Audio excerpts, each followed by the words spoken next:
The hot California sun was flooding the Harpers' home with soft light, refracting through the large windows of their stylish, modernist mansion.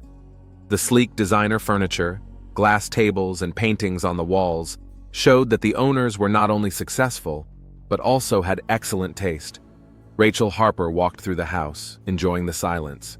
A few minutes before, she had just finished talking on the phone with one of her friends, discussing another meeting at the end of the week.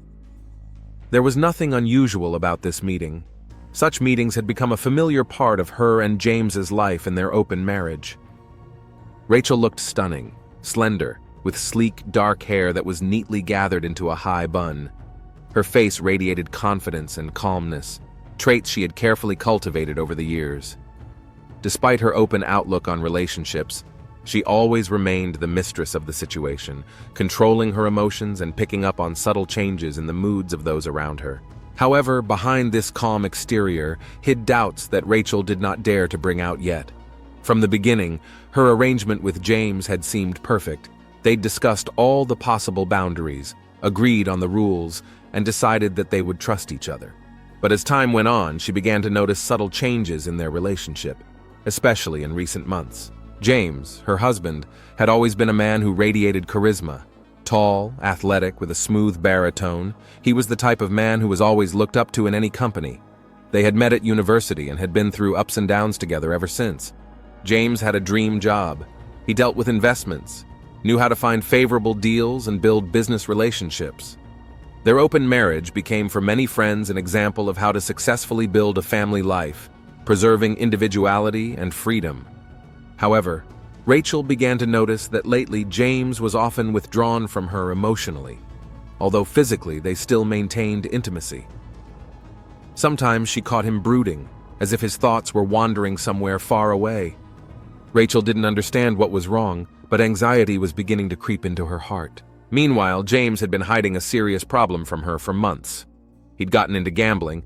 It had started out as a harmless pastime, a chance to feel the adrenaline and get a little distraction from his routine. But the stakes got higher, and so did his losses. James kept convincing himself that he could pay it all back and even win more, but the reality was different.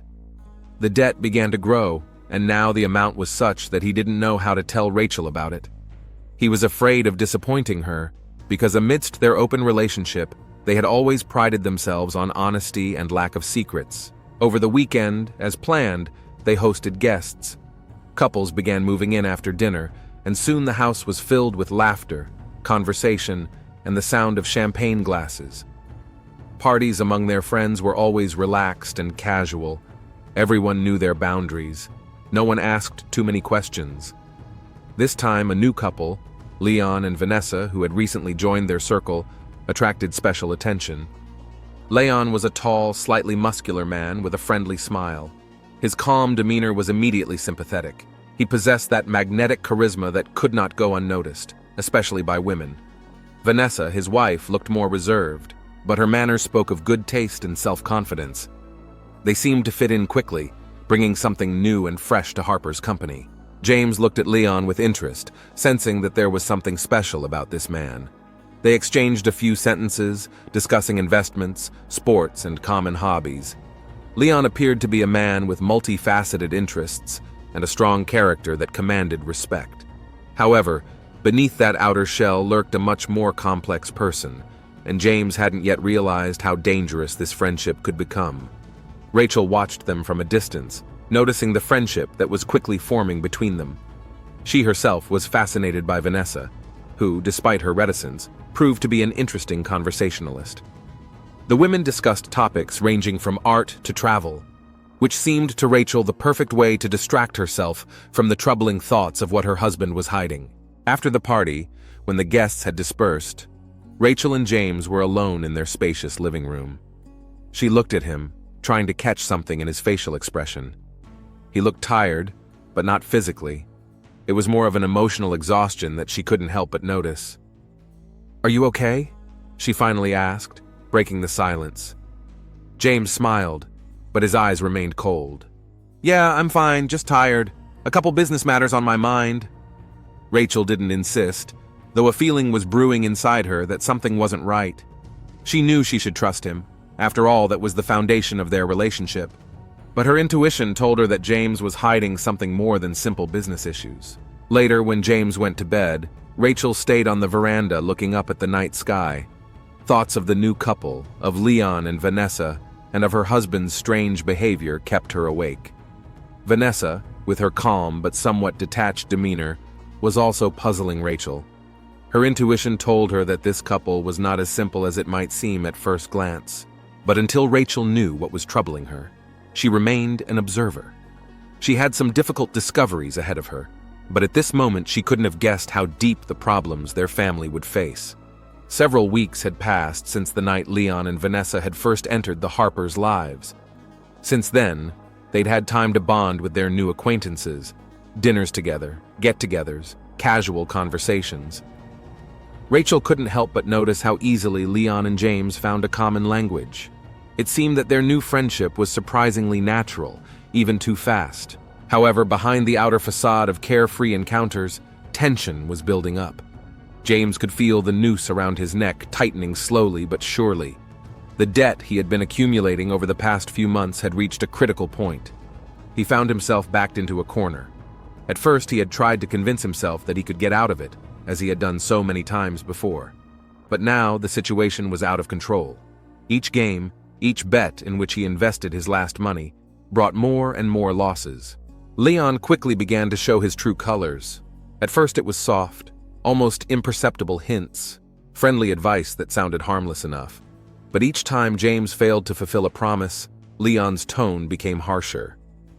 Now every interaction between them was like a string playing at the end of its tether. It felt like it was about to break. One evening, James sat in his office, staring at his computer screen for a long time. It was as if he was trying to find a way out of the maze, but the longer he looked at the numbers, the more he felt hopeless. Large sums of debt surfaced before his eyes, and fear loomed before his soul. There was a knock at the door. "Come in," he said, trying to remain calm, though his chest tightened with worry. It was Rachel. She always tried to maintain a semblance of order, even if deep down something was troubling her. At this moment, she stood at the threshold, her delicate features tense. "Is everything all right?" She tried to look into her husband's eyes. James looked up, trying to keep his composure. He had to masterfully hide his fears behind the familiar mask he'd been wearing for months now. "Yeah, just work. A little tired," he replied, smiling. But his smile looked strained, unnatural. Rachel continued to look at him with suspicion. Her intuition, honed over the years of their relationship, signaled that something had gone wrong. She knew James wasn't telling her the whole story, but he was too good at masking his feelings, and that irritated her even more. "Why don't we take a little break? A couple days by the ocean like we used to?" she suggested, trying to bring the intimacy back into their lives. James thought for a moment, imagining how he could take his mind off his problems. But he knew that even a short vacation was a luxury he couldn't afford. "Now is not a good time," he cut off, hiding his eyes. Rachel didn't argue. She knew it was useless to pressure him. But inside her, she had a growing feeling that something was going on behind her back. The next day, James decided to meet with Leon. He realized that this conversation could not be delayed any longer. They chose one of the local cafes where they used to meet friends. James arrived early and sipped his coffee nervously, looking at the people at the neighboring tables. Leon appeared a few minutes later, striding confidently to his seat as always. His calm demeanor seemed to contrast with the rising tension James felt. "Hi," Leon said, sitting down across from him. "How's it going?" James took a deep breath. "Leon, I wanted to talk to you. Duty," James stammered, feeling the words come off his lips reluctantly. "I can't pay it all at once." Leon didn't seem surprised. He looked at James with a slight smirk, but there was something cold in his eyes. "James," Leon began, leaning back and folding his arms across his chest. "You knew what you were getting into from the beginning, and you have to realize that debts aren't just numbers on paper. They're obligations, and those who don't honor those commitments, well, let's just say they find it hard to live in peace." James felt his heart start to beat harder. The words sounded so calm, but there was a threat lurking in them. "I understand, but I'm asking for a little time." I'll find a way. Leon leaned forward slightly, his eyes burning through James. Time is not something we can throw away. You know that in your position, it's best not to delay.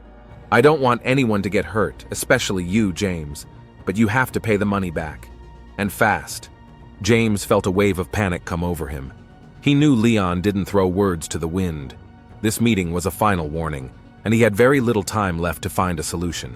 Rachel began to notice more and more oddities in her husband's behavior.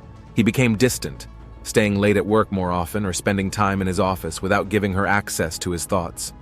She tried to be understanding, but an inner voice told her it wasn't just work stress. One day she caught him talking on the phone. His voice was muffled, and his expression was serious. When she entered the room, he quickly ended the conversation, but the tension hung in the air. "You've been acting weird lately," Rachel said, feeling like she couldn't keep quiet any longer. James looked away, trying to avoid a direct stare. "I'm just worried about work," he answered, but his voice sounded as if he didn't believe it himself. Rachel felt a wave of doubt and resentment rise in her soul. She knew something serious was going on, but she couldn't get the truth out of him. "We've always been honest with each other, James. Had anything changed?" He remained silent.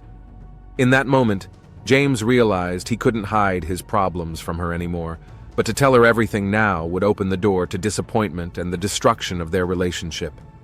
He just wasn't ready for that.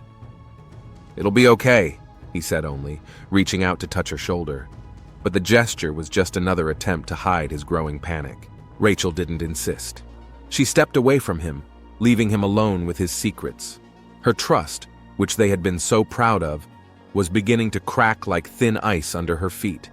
Meanwhile, Leon increased the pressure on James with a few more indirect, threatening phone calls, a couple of friendly meetings where James felt more and more that his situation was hopeless. Each time Leon pretended to take his time, but with each hint it became clear that James was running out of time. Under pressure, fear, and shame in front of Rachel, he began to panic. Gradually, the strain of his secrets began to take its toll on their relationship. Rachel noticed more and more signs that her husband was hiding something, but she couldn't yet find out what it was. James was sinking deeper and deeper into his own problems, and the end of that journey was looming on the horizon, unpredictable and dangerous. The Harper house glowed with lights, beckoning guests into a warm atmosphere where laughter and music filled every room. Rachel was in her element.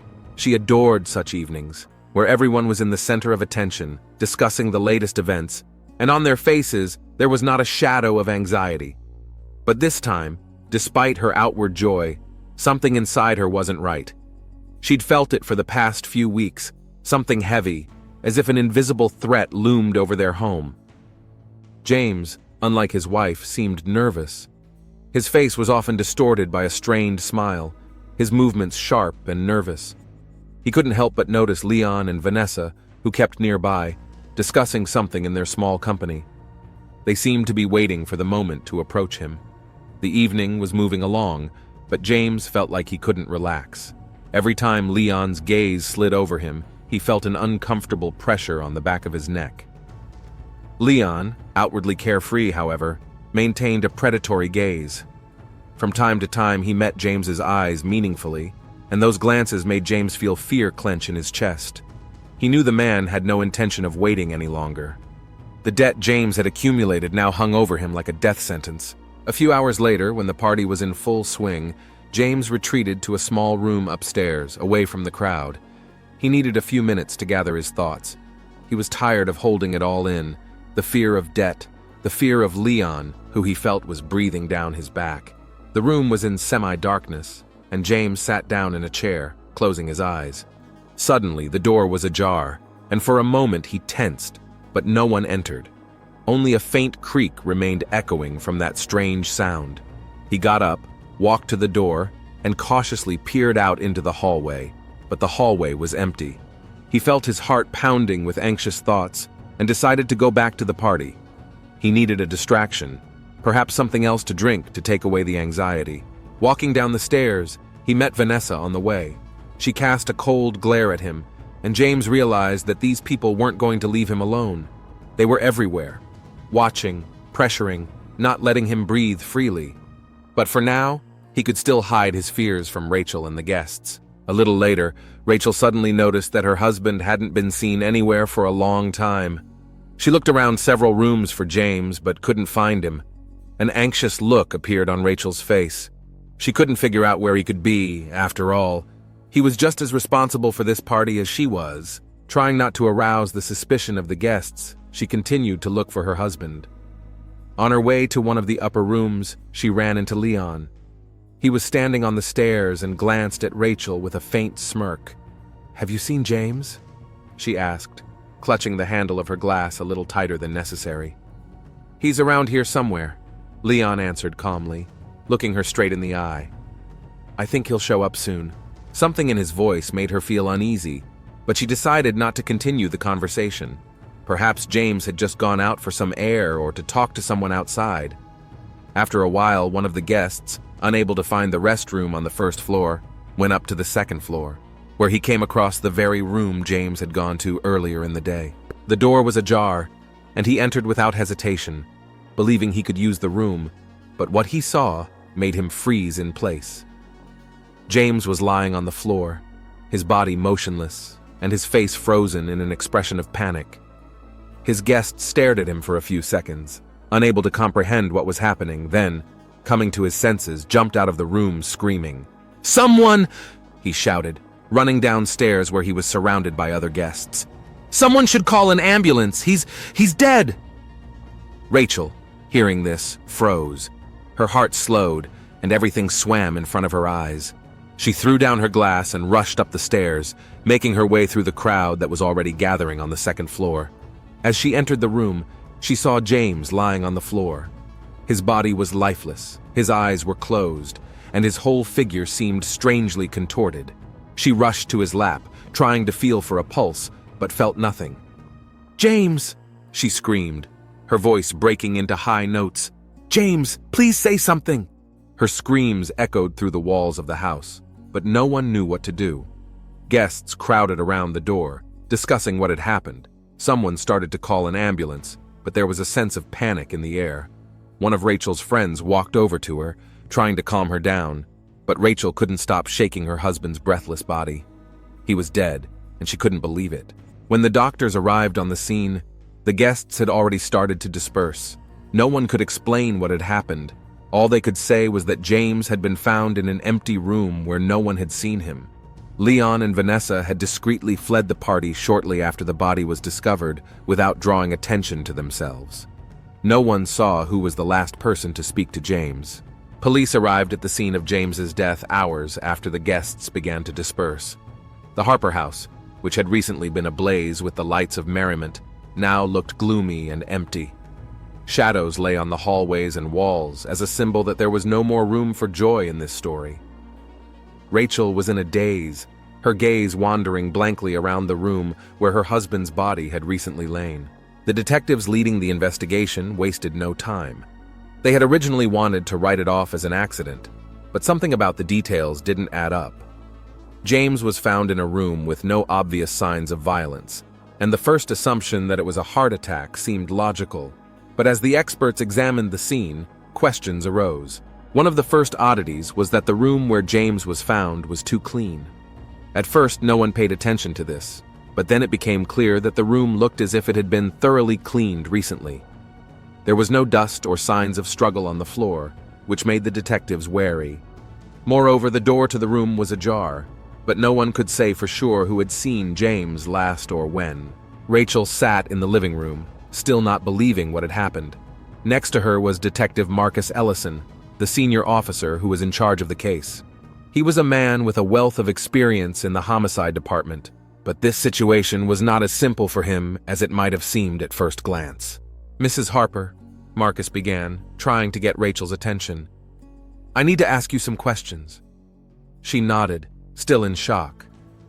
"Can you tell me what happened that night? When was the last time you saw your husband? Was there anything out of the ordinary?" Rachel rubbed her temples, trying to collect her thoughts. Everything had happened so fast that she wasn't sure she could tell anything useful. "He disappeared sometime after midnight," she began, her voice shaking. "I looked for him, but I couldn't find him. Then, one of the guests found him. "Did you notice anything strange in his behavior the last few days? Perhaps he was worried or afraid of someone." The detective asked a question. Rachel hesitated. She remembered the way James had seemed in recent weeks, agitated, distant, as if something was gnawing at him from the inside. He hadn't told her about his problems, but she sensed that something was wrong. "He was very nervous," she said. "I don't know what was bothering him so much, but it had been going on for weeks." Marcus nodded, making notes in his notebook. "Did your husband have any enemies? People he might have had conflicts with?" Rachel thought back to Leon and Vanessa. Those two had only recently come into their lives, and Rachel had never fully trusted them, but she couldn't be sure that they were somehow involved in her husband's death. "I don't know," she said. "Maybe—" Meanwhile, another group of detectives were interrogating the guests left at the party. Leon and Vanessa, of course, attracted special attention. They were surprisingly calm, but their confidence seemed too strained, as if they were hiding something. "We don't know anything," Leon said when asked to recount the events of that night. "We were at the party, talking to people. The last time I saw James was on the stairs. He looked like he was going somewhere." The detectives were in no hurry to draw conclusions, but the couple's strange behavior raised questions. Vanessa was particularly silent, only nodding in response to questions, her gaze sliding around the room as if she was looking for a way out of this conversation. "What was your connection to James Harper?" one of the detectives asked. "We're just acquaintances," Leon replied. "We met a couple times at parties, not much more. He was a nice guy, but I didn't know him intimately." But amidst this perfunctory answer, the detectives already had their suspicions that Leon and Vanessa were more than just casual acquaintances.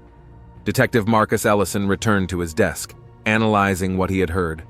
One of the policemen brought news that became a key point in the investigation. James Harper owed a large sum of money. This change in the investigation was a bombshell that opened up new facets of the mystery. "How large a sum?" Marcus asked, raising his head. "According to preliminary reports, about $200,000, answered the policeman. Marcus frowned. It was a large sum of money, and the debt could clearly be a reason to put pressure on James. Now it remained to be seen who he owed it to and how it could be connected to his death. Rachel couldn't sleep at night pondering what had happened. She replayed the events of that night over and over in her head, trying to find the answer to one important question. Who could have killed her husband and why? Her suspicions about Leon and Vanessa were growing every day. She hadn't trusted them from the beginning, but now that it was revealed that James was in debt, Rachel began to realize that Leon might have been more than just a friend. One night, she made up her mind. She needed to find out the truth.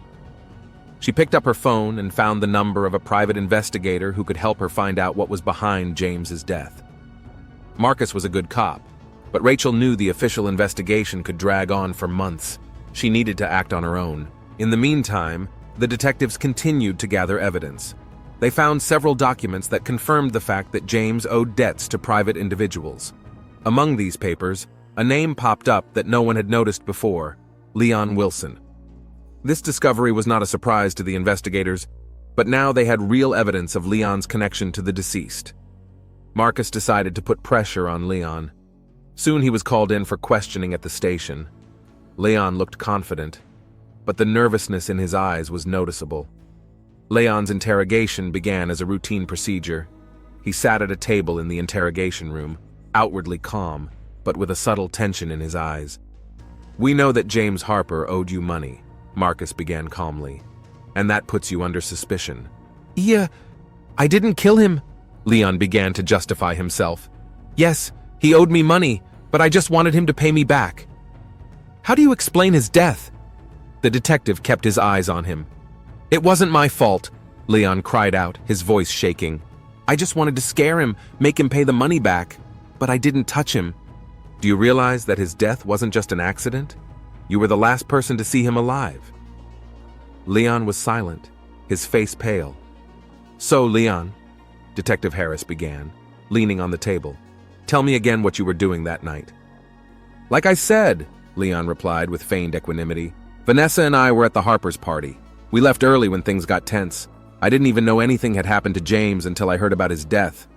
It's odd that you left just as things were starting to get tense, the detective said. And yet, you claim you had no further contact with anyone after you left? That's right, Leon shrugged, as if it were a matter of course. We went home.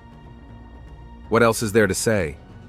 Harris slowly opened the folder of papers in front of him, nodding his head as if confirming Leon's every word. However, his gaze never left the suspect's face. Okay, I understand. He paused as if savoring the moment. But I have one question. How do you explain this? The detective pulled out an audio tape and pressed the play button. The sound of muffled conversation filled the room. Leon's voice was recognizable, his tone nervous. He whispered into the receiver, "No, it's out of control. I don't know how we're going to get out. James should have just freaked out." Leon went pale. His eyes darted around the room as he tried to find a way to justify himself. It's just a stupid conversation. You took it out of context," he objected. But there was no confidence in his voice. "We only took out what we could find," Harris replied calmly. "You see, Leon, the truth always comes out, even if they try to hide it. Your time is running out." The next days of the investigation led to new discoveries. After questioning Leon, the detectives began to delve into the connections between him, Vanessa, and James. It turned out that the phone conversations between Leon and Vanessa were much more frequent than they had originally claimed. The police began to suspect that Vanessa may have played a more active role in James's death than first thought. Rachel, after realizing James's infidelity and financial problems, sank into guilt and frustration. Her quiet, initially brilliant life came crashing down when all the clues began to add up. But even her shock was nothing compared to what the final investigation revealed. The police began to find clues leading to the fact that Vanessa wasn't just a passive participant in the events. Not only was she aware of James's debt, but she was also helping Leon organize their secret meetings to keep tabs on his condition. Originally, their goal had been merely to pressure him, to scare him into repaying the debt.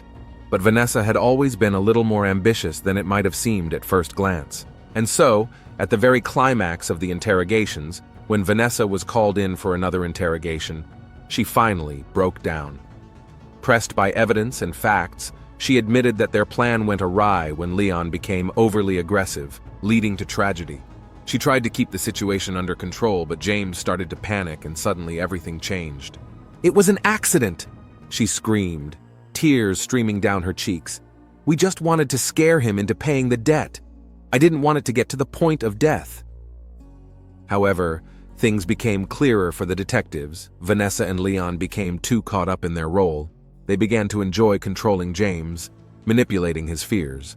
And this is where a detail that initially seemed insignificant came to light during one of the interrogations. During one of the parties, Rachel mentioned a phrase that no one paid attention to. Every time Leon gets nervous, he touches his watch. At the time, it seemed like just a casual observation, but in the final investigation, this detail played a key role. On the recording made at the time of the murder, a slight, barely audible jingling could be heard, the sound Leon made as he nervously touched his watch as things got out of hand. That sound was the decisive proof that Leon had been in the room at the moment of James's death. Vanessa tried to deny her involvement, but her demeanor and confessions indicated that she had also played an active role in manipulating James. When the truth came out, Rachel found herself completely devastated. Her life was shattered. Her husband was dead, and those she thought were friends were complicit in his death. She looked at the pictures from before all the drama and couldn't believe how quickly her happiness had turned into a nightmare. Leon and Vanessa had been arrested. Their initial manipulation scheme had had unintended consequences, and they both received long sentences for their part in the murder. But for Rachel, no punishment could make up for her loss. The story ended on a somber note. Rachel realized that trust is the most fragile feeling and can be shattered not only by betrayal, but also by manipulation to the point of death. Rachel stood at the window, looking out into the gray autumn sky that hung over her home like a lingering cloud of unresolved emotions. It had been weeks since Leon and Vanessa's arrest, but her inner state was like a broken mirror. Each shard reflected a part of her pain, but together they didn't add up to a whole picture. She couldn't believe she had once trusted these people, let them into her life. How could they have deceived her like that? But most of all, she hated herself for not noticing their intentions sooner. She thought about that first party, when everything still seemed normal. Rachel remembered the way Leon had laughed, the way his hand had casually touched James's at friendly get-togethers. How could she not see that it was a signal of something more dangerous? But this night wasn't just the culmination of deception. It was a night that changed her life forever. There was a sense of emptiness in their house now. James's things were still in their places, his scent could still be smelled in their bedroom, and it was driving her crazy. Vanessa and Leon might be behind bars, but the spirit of their manipulation continued to dwell among the walls of this house. And even though justice had been served, Rachel couldn't shake the feeling that someone else was driving the whole story, as if, in addition to debts, deaths, and jealousy, there was another invisible factor that made everyone dance by their own rules. And suddenly she realized it was her own illusion of control. The open marriage that had seemed to symbolize her and James's freedom was really just an excuse to escape from reality, from the emptiness that had sprung up between them. They were both running away from something important, giving the appearance of happiness and well-being. Rachel lowered her gaze to the table. James's old bracelet lay there, a gift he had worn on his wrist in their better days. It was a symbol of his affection for her, which now took on a new meaning. It was the only reminder of a time when things were simpler, and there was no deceit, debt, or death yet. She took the bracelet in her hand, squeezing it as if trying to capture the last moments when everything was under her control. And in that moment, she realized a truth she'd long avoided. Leon and Vanessa weren't the only puppeteers in this drama. Each of them, Rachel, James, Leon, and Vanessa, were each playing their part in this vicious cycle. They were all connected, but not by love or friendship, but by their desires to manipulate, control, and gain their own advantage. She saw it clearly now. This bracelet, like their relationship, was encased in a ring, and this chain of events would never end well. James had died not just because of debt, but because they had both lost touch with reality, replacing love with illusions of freedom. Rachel took a deep breath and slowly opened the window. A cold wind hit her face, bringing the smell of freshness and new beginnings. She swung around and tossed the bracelet outside, watching it disappear into the grass. This symbol of their past no longer mattered. There was no bringing James back, and their freedom was only an illusion that had led to disaster. Now she had to move on with her life, without illusions, without fake smiles and pretend relationships. But this freedom, though it came with bitter losses, was real.